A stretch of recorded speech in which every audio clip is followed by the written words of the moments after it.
Hello বন্ধুরা, আবার চলে এলাম। দেখো, সবাইকে জানাই শুভেচ্ছা, দুপুরের শুভেচ্ছা। তা দেখো আজ কী কী রান্না করছি। ওই যে ভাত বেড়ে নিয়েছি, আর এটা হচ্ছে রান্না অনেক রকম করেছি। এটা হচ্ছে মোরলা মাছ। এই যে মোরলা মাছ, বড় বড় মোরলা মাছ নিয়ে এসেছি। মোরলা মাছ দিয়ে আলু দিয়ে তরকারি করেছি। ওই মাছ আর ভাল লাগছে না, কাতলা মাছ আর। এই ডাল নিয়েছি একটুখানি। এটা হচ্ছে ভাজা, ঢ্যাঁড়স আলু ভাজা করেছি পেঁয়াজ দিয়ে, কাঁচা লঙ্কা দিয়ে, আর স্লাইট একটুখানি চাটনি নিয়েছি।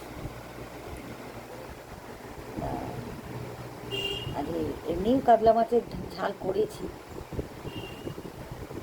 আরও দু রকম এক্সট্রা করে, সেগুলো আমি নিয়ে নিয়েছি। আমি আমার জন্য এইটাও নিয়েছি। ঠিক আছে, ওকে, রাখছি। আবার আসবো আগামীকাল। ওকে, বাই।